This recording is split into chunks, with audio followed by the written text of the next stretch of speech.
This channel does not promote any violent, harmful, or illegal activities. All content provided by this channel is meant for an educational purpose only.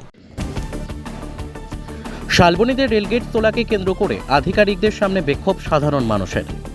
দীর্ঘ কয়েক দশক ধরে রয়েছে পশ্চিম মেদিনীপুর জেলার অন্তর্গত শালবনীর মণ্ডলকুপি rail gate. গ্রামবাসীদের যাতায়াতের সড়কপথের এই একটি মাধ্যম। তবে রেল কর্তৃপক্ষ সেটিকে আন্ডার বাইপাস করার সিদ্ধান্ত নিয়েছিল কয়েক বছর আগে। তবে তা সেই স্থানে না হয়ে শালবনীতে করা হয়েছে আন্ডার বাইপাস।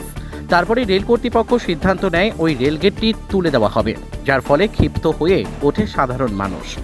এলাকার সাধারণ মানুষের অভিযোগ, কাউকে কিছু না জানিয়েই রেল কর্তৃপক্ষ রাতের অন্ধকারে এই গেটটি তুলে দিতে চাইছে। গেট তুলে দিলে কিভাবে সাধারণ মানুষ যাতায়াত করবে, এই প্রশ্ন নিয়েই আধিকারিকের কাছে গেলে তারা কার্যত মুখে কুলুপ আটে। যার ফলে রেলগেট তুলতে আসা রেলকর্মী ও আধিকারিকদের সঙ্গে বচসায় জড়ায় গ্রামবাসীরা। তারা খোলকীর্তন সহযোগে রেল আধিকারিকের কাছে ওই গেটের সামনে বিক্ষোভ দেখায়। দফায় দফায় চলে বিক্ষোভ। তবে দূরপাল্লার ট্রেনকে তারা ছেড়ে দিচ্ছেন যাত্রী জনসাধারণের কথা মাথায় রেখে।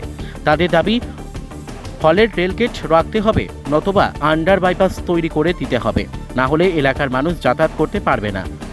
সকাল 11টা থেকে এখনো চলছে অবরোধ। আমলের এই গেটের নাম্বার ধরে ওখানে টেন্ডার হয়েছিল, এখানের গেটে এখান থেকে ওখানে যে হয়েছে, আমাদের কোনো সমস্যা নেই। আমাদের এখানে গেট তুলতে আসছে বারবার। এটা 2012 সালের পর অন্তত মিনিমাম ওদের হয়ে গেল 20 বার আসা হয়ে গেল। রাত্রের অন্ধকারে এখানে এসে 3টার পর রাত্র অন্ধকারে এসে এখানে গেট তোলা চেষ্টা হয়েছিল, সেটাও গ্রামবাসীদের সহযোগিতায় বাধা দেওয়া হয়েছিল। অনেক কিছু ঘটনা ঘটে গেছে। ওনারা এখন জোরপূর্বক এসছেন সমস্ত কিছু নিয়ে যে এখানে গেট বন্ধ করব।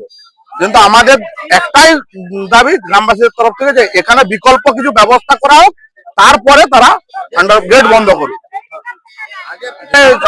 দরকার হলে আমরা তাই এখানে অবরোধের বসার সিদ্ধান্ত করি। সৌমেন ঘোষ।